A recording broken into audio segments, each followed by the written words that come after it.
tarde a todos. Muito obrigado por terem vindo a esse evento de relançamento da Língua Confessar. Estamos a comemorar 10 anos de lançamento desse livro, que foi lançado em 2015.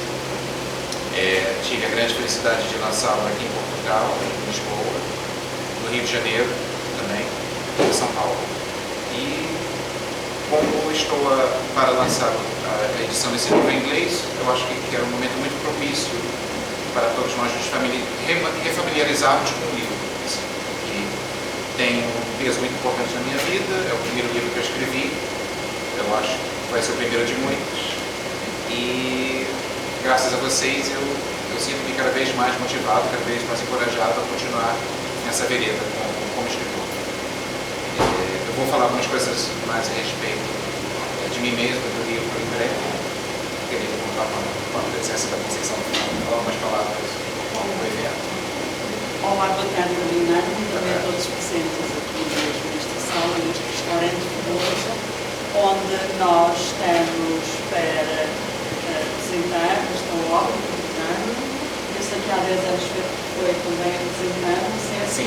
Em Portugal, foi em Lisboa, mais propriamente. Fiz a Feira do Livro. A Feira do Livro, não é? Fiz a Feira do Livro. E também na livraria da Chiado. Muito bem, e é por isso que nós estamos aqui hoje em reunião, para este maravilhoso convívio e conhecermos quem é o escritor Leonardo Lopes da Silva. Eu propriamente não o conheço muito bem. Ontem estivemos juntos, com certeza todos aqui nesta sala, e encontramos-nos e conhecemos, e certamente ficamos a simpatizar com a pessoa que ele é, mas conhecendo a obra dele, é como nós iremos conhecer este trabalho, a língua do confessar, onde ele tem as suas poesias, certo? E com certeza que irão depois ter um gosto de conhecer melhor a sua obra. Mas eu vou ler um pouco, se me dá licença, quem é realmente, de onde vem, como apareceu este escritor. Pode ser, Sim, não é? Sim. Muito bem.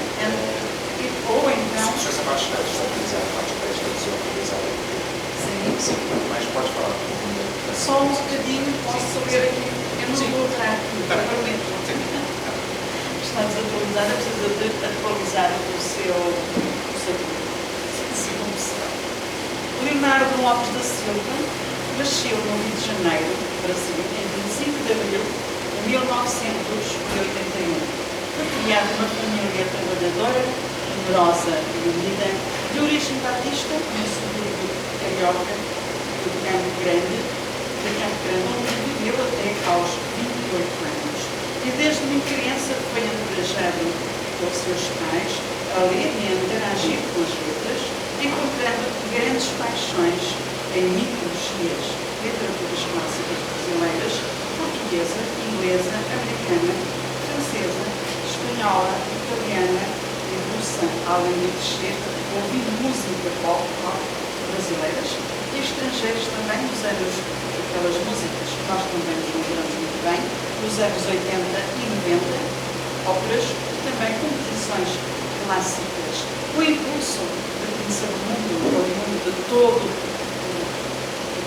estímulo tido em casa, o levou a viajar à Inglaterra pela primeira vez aos 16 anos como aprendiz de assistente social através da sua igreja e o repetiu mais uma vez em 2005, desta vez já como professor de língua inglesa em busca de maior qualificação. É formado em letras, língua portuguesa e inglesa e desde os 16 anos atua como tradutor e intérprete de língua inglesa e também portuguesa e desde os 19 como professor de idiomas. Parabéns! E assim estamos perante um grande mestre das letras, como eu costumo dizer, e é de aproveitar porque vai desvendar aqui um pouco também a sua escrita. Começou muito cedo nas letras, não é? Sim. Correto? Estou a falar muito bem. Sim. Embora nós não, eu própria, não conheço muito bem a sua obra, estou curiosa mesmo para ver, mas eu agora vou dar a palavra mesmo ao nosso querido Leonardo. Faça o favor de ter a sua a sua participação nos nossos pensamentos. Obrigado. Bem, a minha trajetória literária começa aos 14 anos, quando eu participei de um curso de poesia na minha escola. Tive o estímulo da minha professora de redação, que pediu que eu escrevesse um poema. E como vocês vão ver durante toda essa apresentação, há sempre a presença da música na minha vida. E foi exatamente através do estímulo musical que eu escrevi o meu primeiro poema, na qual eu escrevi e submeti para o concurso da escola.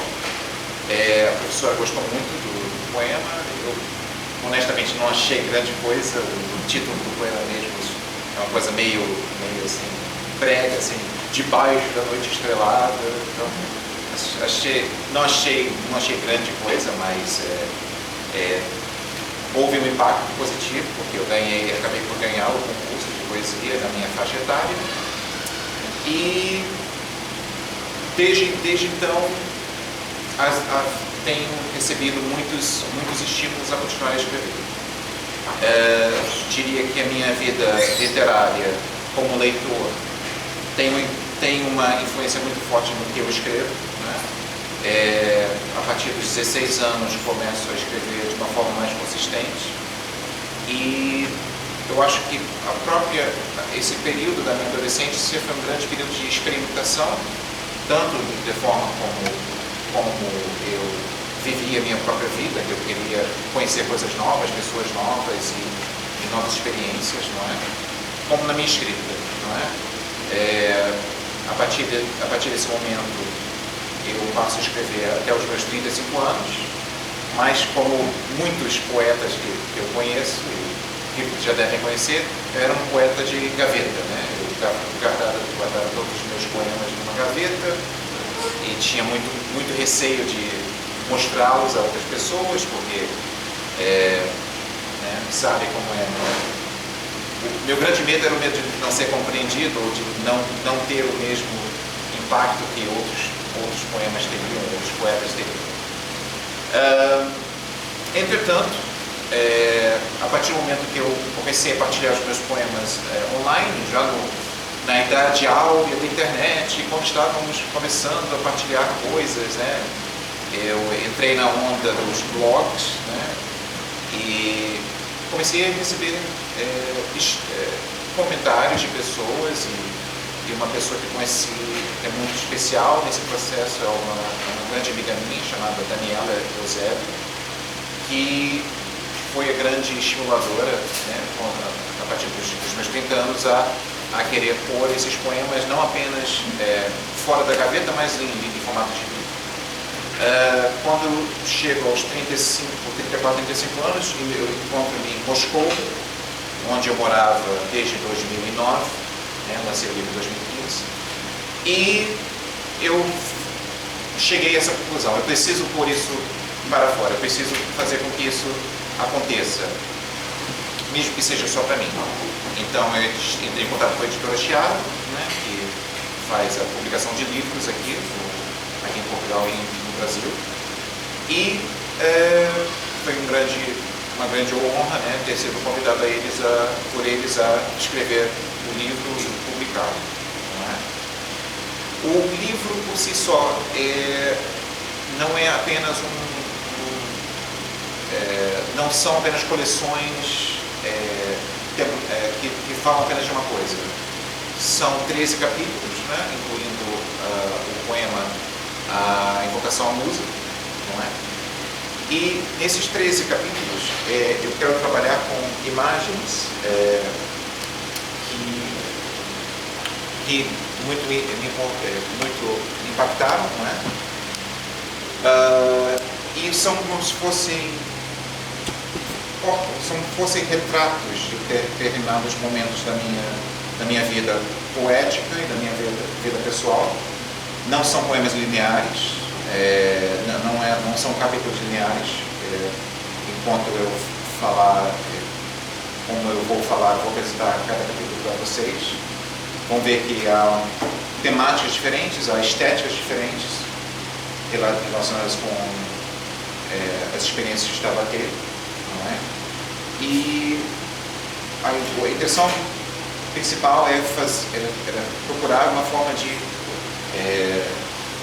transcender, não é, as limitações que eu tinha em termos de palavras, da própria forma como eu trabalho com as páginas, formas de manipular a língua de forma a fazê-la com que ela seja mais elástica, mais musical, uma língua que crie diálogos com outras línguas e outras culturas, não é? Entre as várias temáticas que trabalham no livro, temos um amor adolescente, que é o que o capítulo Adolescente se trata, a nossa relação com os animais, que é o capítulo chamado Animalidade, não é? Temos também uma série de poemas dedicados ao carnaval, e a minha experiência como uma pessoa criada numa religião protestante, eu não tinha uma relação muito amigável com o carnaval, né? Uma coisa meio contrária, mas eu tive a minha própria interpretação dele, né? Me inserido naquele mundo do carnaval. Há um capítulo de poemas em inglês que agora se torna um livro inteiro, né? Depois da tradução dos livros, não é? E o capítulo mais longo, que é Contos, Preces e Clamores, né? que é o subtítulo do livro, né? Então, se formos pensar nos conceitos, né? Acho que tem uma certa referência com os Salmos da Bíblia, né? Quando Davi escreve os Salmos, ele tem mais ou menos três grandes temas, por assim dizer, três grandes questões. São cantos. O canto são os poemas de amor, são os poemas na qual o eu poético se adereça à pessoa amada e declara o seu amor e dialoga com a pessoa amada para falar sobre os seus desejos, os seus anseios, as suas dificuldades, o seu processo de crescimento. Preces são como se fossem reflexões. Esses poemas têm um conteúdo mais filosófico, mais existencial, né? Enquanto eu cresço como pessoa, vou passando por várias crises que nós passamos como pessoas, né? Tentando descobrir o nosso próprio lugar no mundo, né? E como lidar com as dificuldades que há em crescer e se tornar adulto. E clamores, que são os poemas na qual eu transbordo a minha raiva, a minha revolta em relação às desigualdades que há no mundo. São poemas que têm um conteúdo de crítica social mais forte. Assim dizer. E voltando ao título, né, que se chama A Língua do Pulsar. Quando eu decidi criar esse livro com esse título, eu tinha duas perspectivas em mente. Primeiro, a própria questão da língua, né? Como eu sou um professor de inglês e de português para estrangeiros, eu sempre achei que falar com alguém e estabelecer uma relação com alguém é como criar uma língua nova, é como criar uma nova forma de se falar, uma nova forma de se expressar, não é? A língua por si só compreende o objetivo de alcançar alguém, de estabelecer uma conexão nova com essa pessoa, uma nova forma de até mesmo ver o mundo. Não é? Então, quando o poeta descobre a sua própria voz, ele cria a sua própria língua, ele cria o seu próprio vocabulário, ele cria o seu próprio universo, por assim dizer. Né? Isso tudo está inserido dentro do contexto da língua. E o pulsar é uma coisa proposital. Né? Porque quando pensamos no pulsar, imediatamente a ideia que nos vem à mente é o pulsar do coração, né? O pulsar do sangue nas nossas veias, e tudo aquilo que nos move, tudo aquilo que nos dá a força para viver, uma força que é um material que é de força de vida, por assim dizer. Mas, entretanto, o pulsar não é apenas essa ideia do que bombeia dentro de nós, do que é bombeado pelo coração. O pulsar também é um tipo de estrela. As estrelas chamadas pulsares são estrelas que estão espalhadas pelo universo, que passam por um processo de colapso, não é? E quando elas colapsam, quando elas entram no processo de decadência, por assim dizer, porque elas perdem a sua massa, elas perdem o seu brilho, mas ganham em massa, elas começam a entrar num processo de rotação a velocidades espantosas. E quando elas alcançam esse ponto de rotação máxima, elas emitem sinais de rádio pelo universo. Então os astrônomos imaginam os pulsares como os nossos futuros sensores de GPS, que vão poder nos mostrar onde estamos no universo e para onde podemos ir, né? Esse é o pulsar, como uma estrela. Não apenas isso, mas quando ouvimos o sinal de rádio no pulsar, é um som muito único, um som que parece ter vindo de uma coisa que parece ter uma inteligência própria, uma língua própria. Então, quando ouvimos o sinal de rádio do pulsar, sabemos que há uma mensagem que está a ser passada pela estrela. Porém, é a nossa missão tentar decodificá-la, né? E eu acho que o poeta também tem, de certa forma, essa visão. Ele é uma estrela, ele quer passar-nos uma mensagem para o mundo, muitas vezes meio truncada, meio confusa, mas quando ele encontra o seu leitor, ele passa a encontrar a sua própria significação, porque o poema ele só faz sentido quando ele é lido, e só faz sentido quando ele é lido, muitas vezes em voz alta, não é?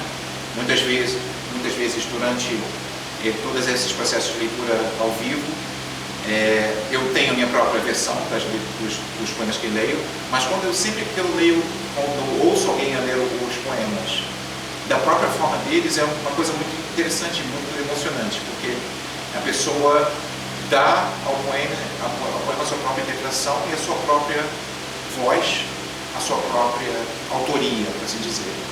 Então, eu creio que o começo da história, o poema, é como se fosse um quebra-cabeça, um puzzle para ser elucidado por nós, mas só conseguimos completar esse puzzle, só conseguimos completar esse quebra-cabeças quando estamos juntos e conseguimos partilhar desse sinal que parte do autor para o seu escritor.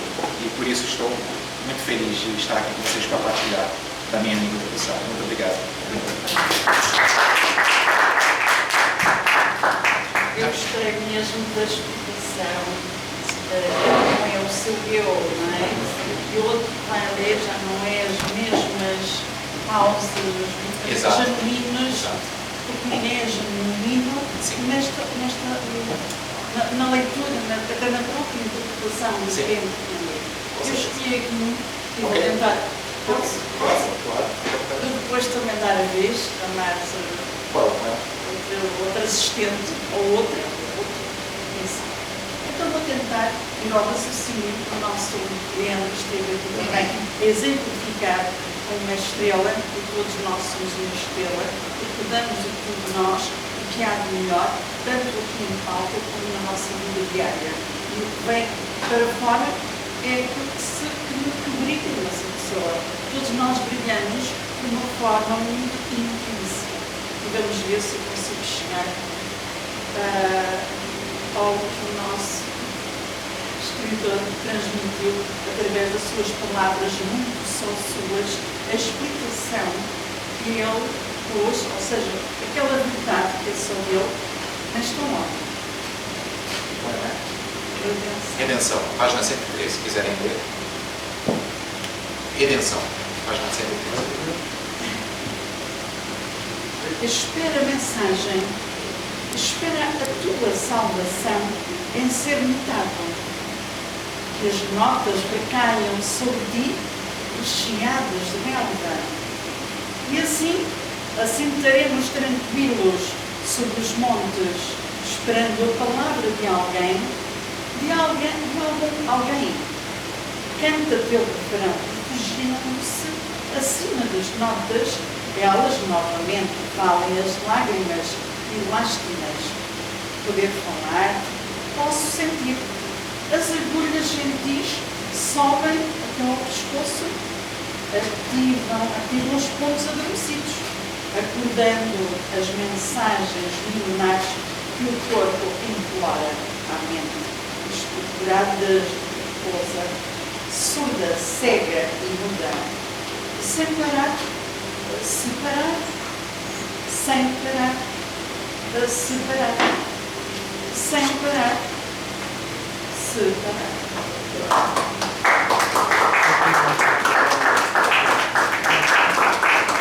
Obrigado. Eu vou dar então agora a oportunidade, não sei se alguém quererá, não sei, alguém. A Virgínia, minha mulher, vai Então eu vou dar agora a vez, claro, para que possa expressar também.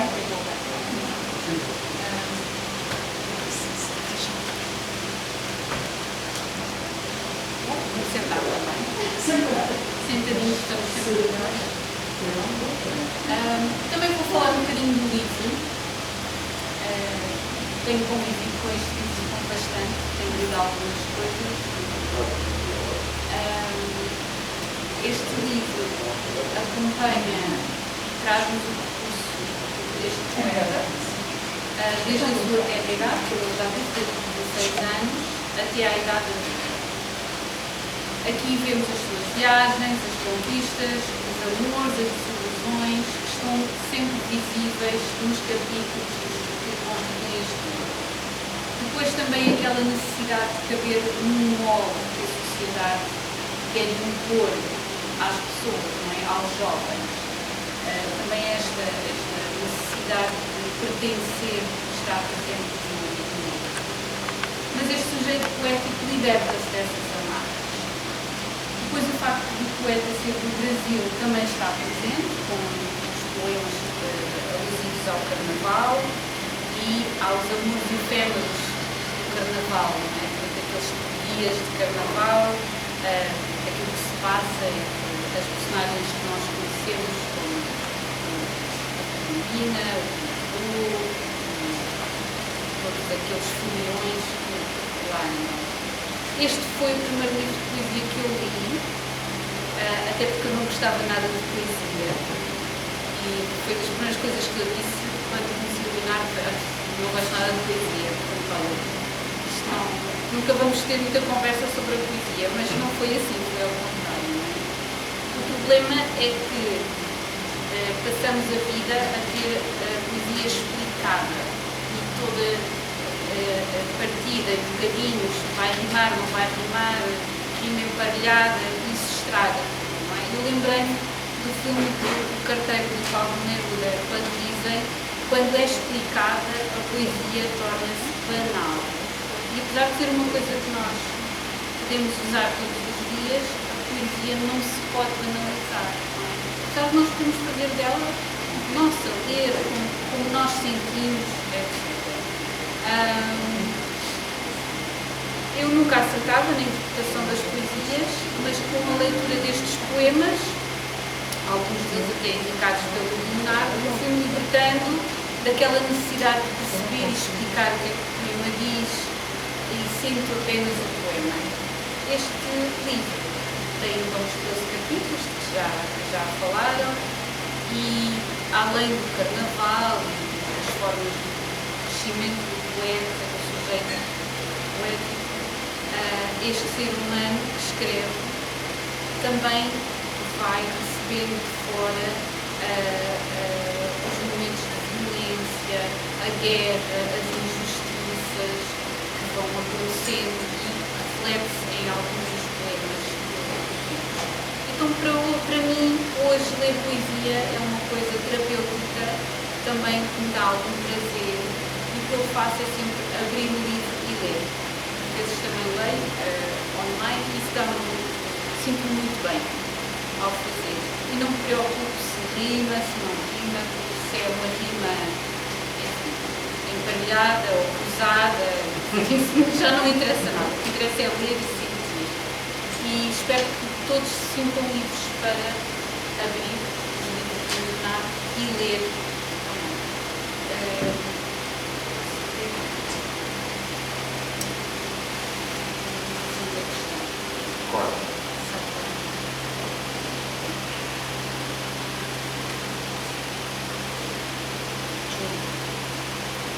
Este poema está na página 137 e foi difícil. 137? 137. Eu já li este poema uma vez. É muito importante porque quando o Leonardo me ofereceu este livro, ele escolheu este poema e disse: este é o poema que eu te vou dedicar.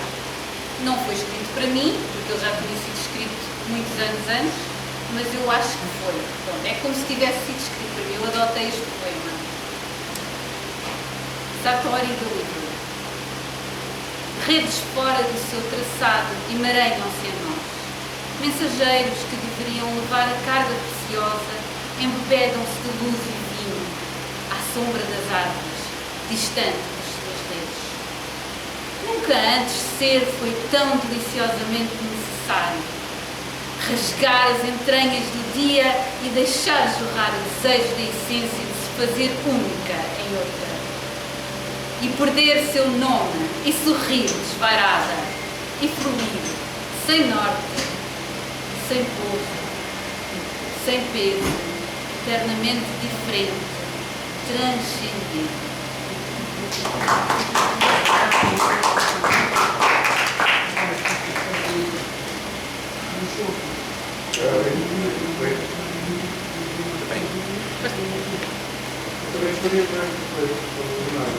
Sim. Claro, claro. Sim, fica à vontade.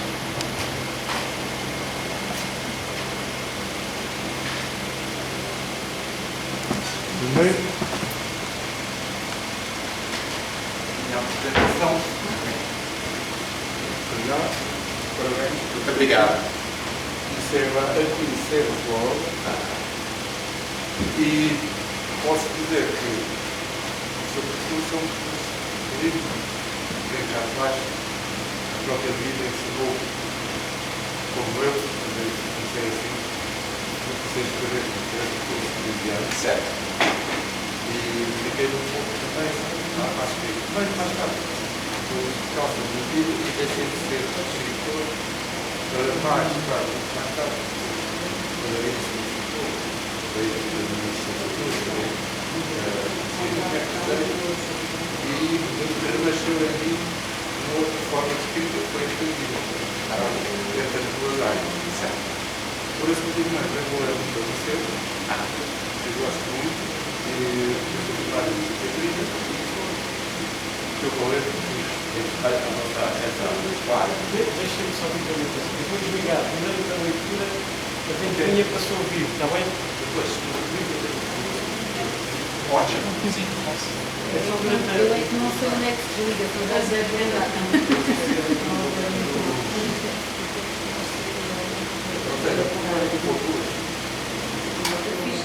Pronto. Durante que é para se ouvir, Isto aqui não pode ser ligado, claro, hoje. Esta se pode-se ligar aquela luz. Agora não podes ligar o frigorífico. Não, se aquela luz pode ligar, não. Ai, a luz. Pode estar na leitura. Sim. Ali por cima pode-se ligar. Qual luz? Esta Está por cima da está tudo igual. Não, sabes, vais fazer isso. É uma luz de aquelas luzes de dança. Que é Ah, rotatória. é para dançar. Também podes dançar e ler. É uma interpretação diferente. Então vai trocar de lugar. É mais por debaixo da luz. Essa é só com a strip. O senhor precisa de Olha, já está. Sr. Nicolau, se calhar passava um vídeo mais para ali. Aqui ao pé do melhor. Ok, vamos entrar ao lado dele. Aqui. Exatamente, olha. É melhor. Fazemos assim. Para a leitura, eu enquadro a câmera.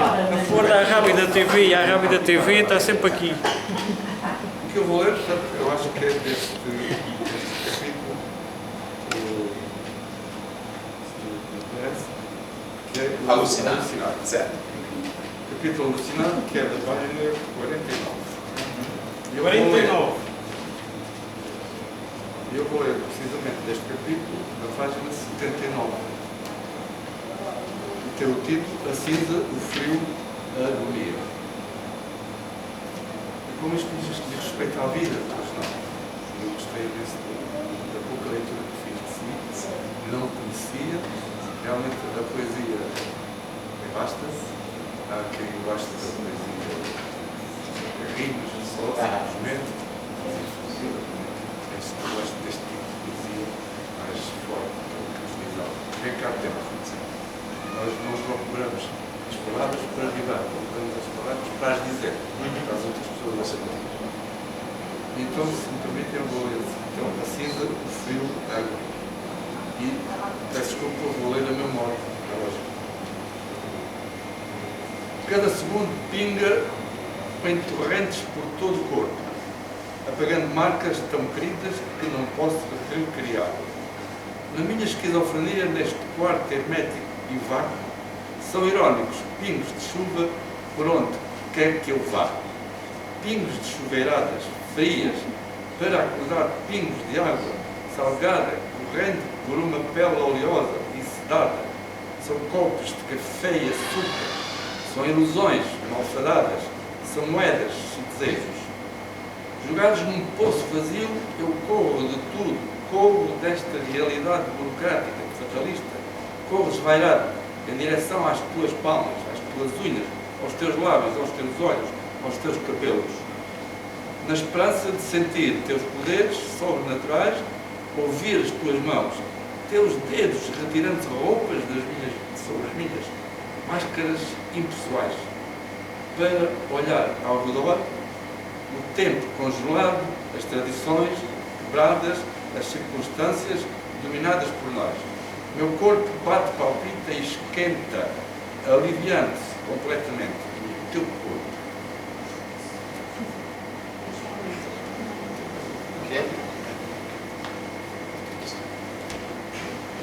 Aliviando-se completamente no teu corpo. Fora dele tem um fim e um destino. As passadas em torno do lugar nenhum, cristalizado, secando o meu desejo com a brasa. Eu morro. Mesmo a respirar eu morro. Eu ceguei mesmo vendo, já que o sangue já se verteu por todo sem se derrubar. Obrigado.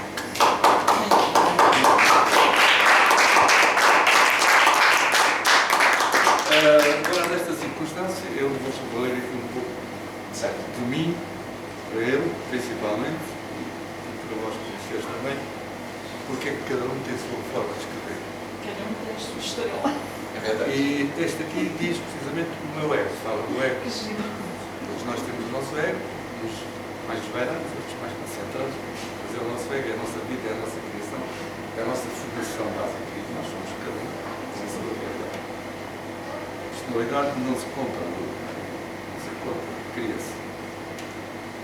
Então este meu ego começa assim: não gosto de ser quem não fui, mas gostava de fazer as coisas que não fiz.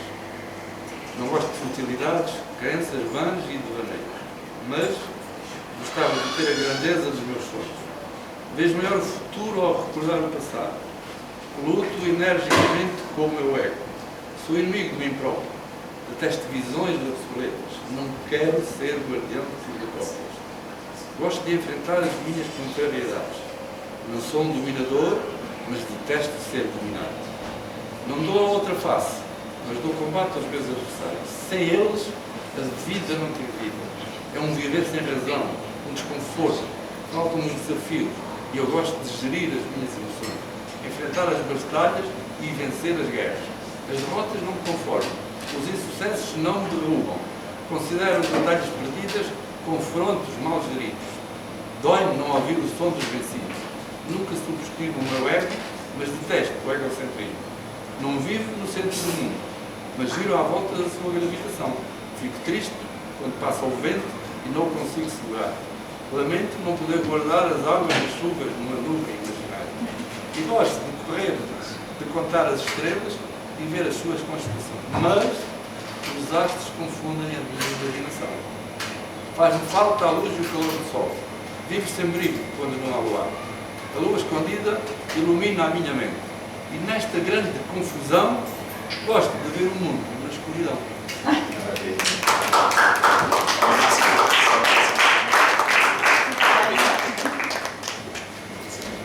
Foi um prazer estar Essas aqui. palavras.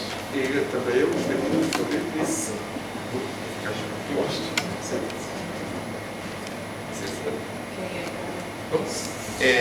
Eu vou fazer uma viagem pelo livro para dar-lhes uma visão de cada capítulo, né? Como os livros antigos de poesia começam com uma oração, a invocação à música. E esse poema mais ou menos resume toda a minha proposta estética, eu acho que vocês vão notar. E espero que gostem também do acompanhamento musical que foi eu que criei.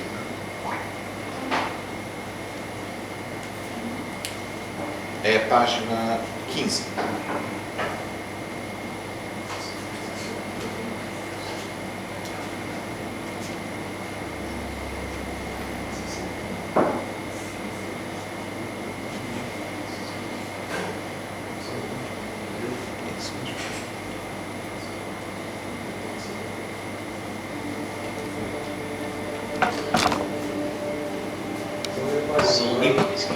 Invocação à música.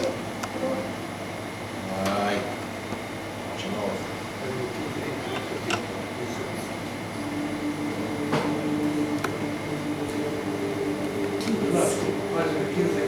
Quinze. 15. É a página 15. É a página 15 mesmo. É o primeiro poema.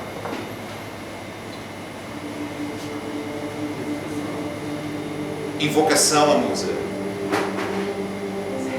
Que das rachaduras falantes do meu tronco brotem flores e frutos da mais estranha tez e natureza, natura matura,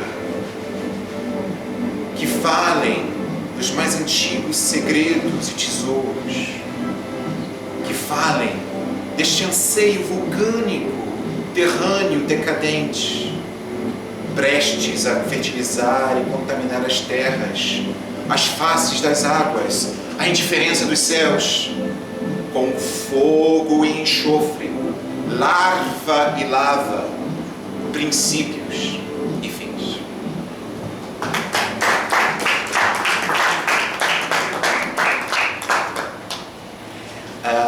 Vou apresentar-vos então o primeiro o capítulo que vem logo a seguir, que chama-se Cruz de Ouro e Souza.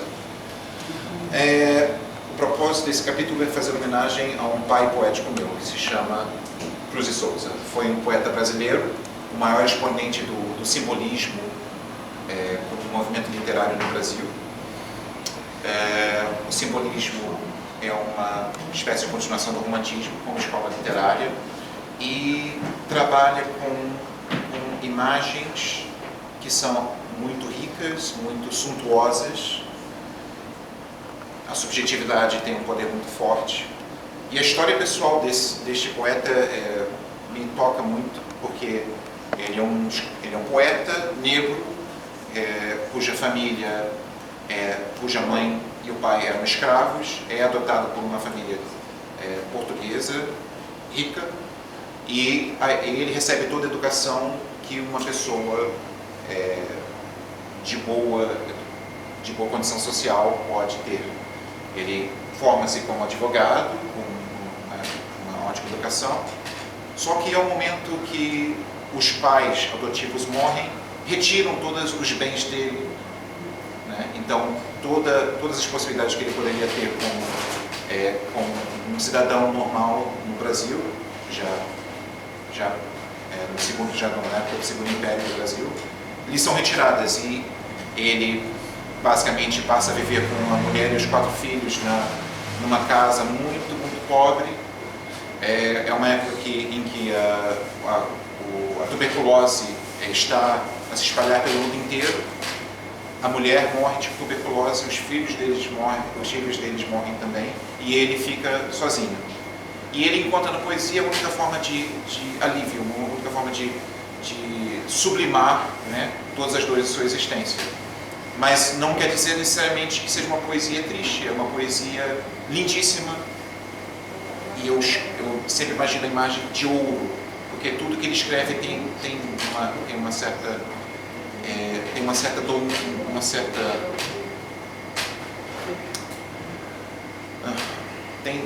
um aspecto que vai além do nosso dia a dia, uma coisa que que nos remete ao mesmo à essência da pessoa e ao próprio espírito. Não é? Eu vou começar com um poema chamado Encontro de Mística, Mista de Mistérios. Está na página 20.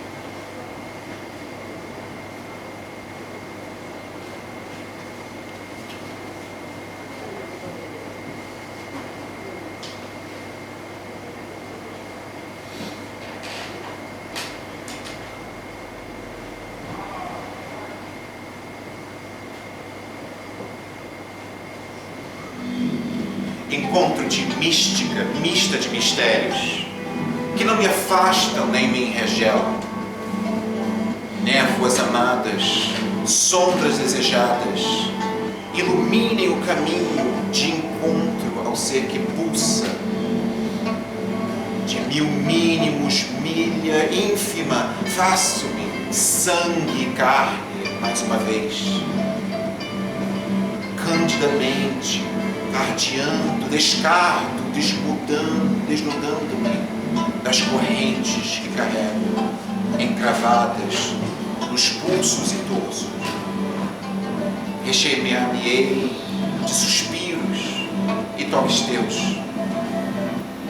em frente à minha janela, para arremessar-me, arremeter-me ao vazio. Míssil pelo miasma, ínfimo, íntimo, tão fino entre nós, roupa e pele, ouvido à porta, lábio e taça, rechear-me-ei de suspiros e toques teus, em frente à minha janela, para arremessar, arremeter-me ao vazio. Míssil pelo miasma, ínfimo, íntimo, tão fino entre nós, roupa e pele, ouvido à porta, lábio e taça.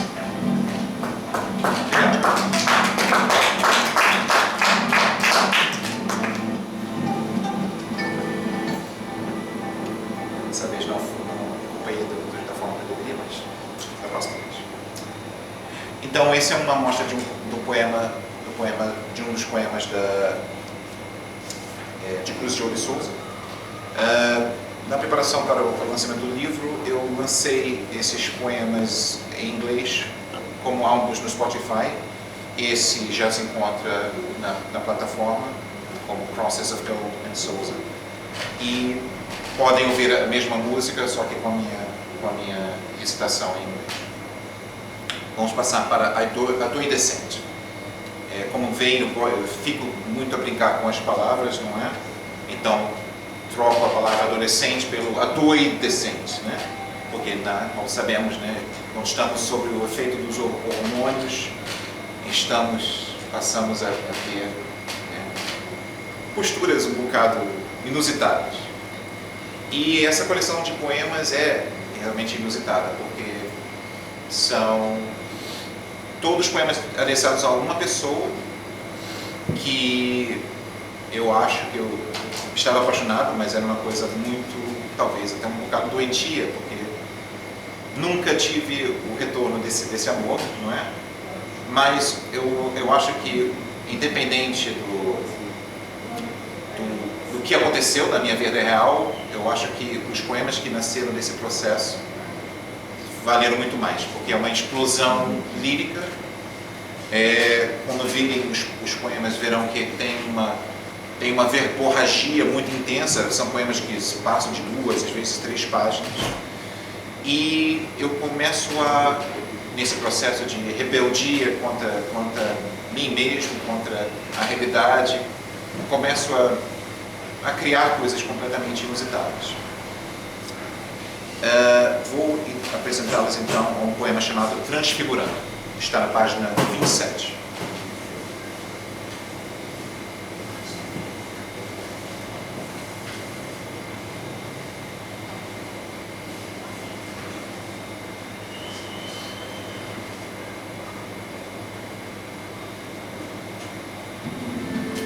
Transfigurando. Que coisas me pedem para ser ou não ser. Continuar a embalar um berço, a criança a chorar, procurando consolo no escuro. Uma nova aparência em jogos diplomáticos. A busca da resposta para deixar fluir a emoção escoadora das minhas misérias.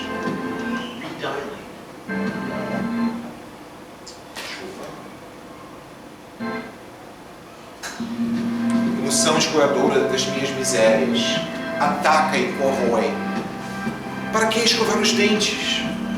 Quero guardar resíduos de uma última fala. Quem sabe que nada, quem sabe você ache que nada pode ficar marcado, mas gengivas desidratadas não se escondem. Eu posso não falar, uso outros sentidos. E a mão cega, os ouvidos mudos, boca surda. A palavra que espero deteriora-se com a espuma da pasta. Não suporta a trivial tradição. As pétalas rolando sem utilidade, adorando a imagem confusa. E abrindo os olhos, está encurralado no canto escuro. Está brincando contra a vontade. E o oponente é mais forte. Tenho só pedras e um cajado. Só posso quebrar as muralhas que existem nesse universo. Eu, lá fora, você, com as minhas mãos. E o telefone não responde. O que peço é impossível de pedir, já que é meu prazer, o prazer de impedir. Desejo mais desejável, mas é o QI. Eu sou elevado ao quadrado mais Q, Y, W, dividido por JY, menos 87 ao cubo, mais as inconstantes. Estou abaixo da média e tento perpetuar a espécie com esperança e extinção. Ah, como gostaria de não ter mãos! Toda a humanidade pede fuga. Estou fugindo, mas sem o vício da imaginação. Você me olha com pena e estou a passos de distância.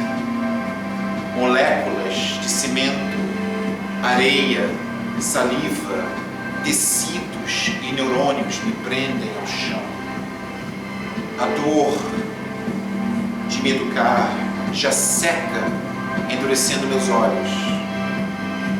O sol torturando, vejo grãos de areia, todos unidos. Quero apenas dois, sobrando, descendo, rolando na mão. Apesar, eu sei que é impossível, contra a natureza, contra todas as circunstâncias, eu sei, contra a natureza, contra todas as circunstâncias, eu sei.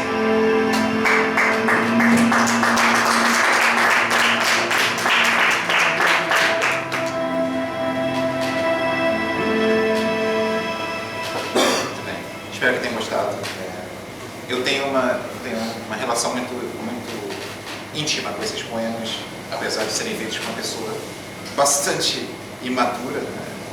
Mas eu preciso guardar essa pessoa que eu guardei dentro de mim por muito tempo.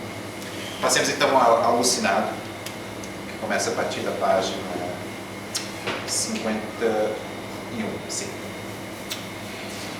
Alucinado é um capítulo que é um retrato do primeiro relacionamento maduro que eu tive, um relacionamento de verdade que eu tive com alguém. Tem um pouco de relação com a Adolescente, sim, Alucinada, Adolescente, sim. Mas diria que é mais jubiloso, porque nesse capítulo há um encontro de alguém que realmente me ama, me amava, né? E ao mesmo tempo há várias tensões, porque é um relacionamento que cresce, floresce num ambiente que muitas vezes não é amigável para tanto a pessoa amada como para o eu poético nesse caso. Então o capítulo trabalha com várias situações na qual o eu poético descobre novos mundos com essa pessoa, novas aventuras, não é? E, em primeiro lugar, ele começa a se questionar, porque tudo o que acontecia no capítulo anterior são reflexões apenas dentro de si próprio, são solilóquios na qual ele não consegue conversar com nenhuma outra pessoa, porque ele só estava conversando consigo mesmo. Mas aqui ele começa a dialogar com a realidade, começa a dialogar com a pessoa que ele ama e vê que nem tudo que ele pensa realmente é da forma como ele acha, não é? Então esse primeiro poema, na página 51, fala um pouco disso, fala sobre o que é você se apaixonar de verdade. E para alguém que se valia muito do intelecto, do raciocínio, da vontade de racionalizar tudo, ter de dar espaço para as emoções é como se fosse um sistema, um computador que está em colapso, que tem uma avaria dentro de si. Então, leiamos então a avaria interna.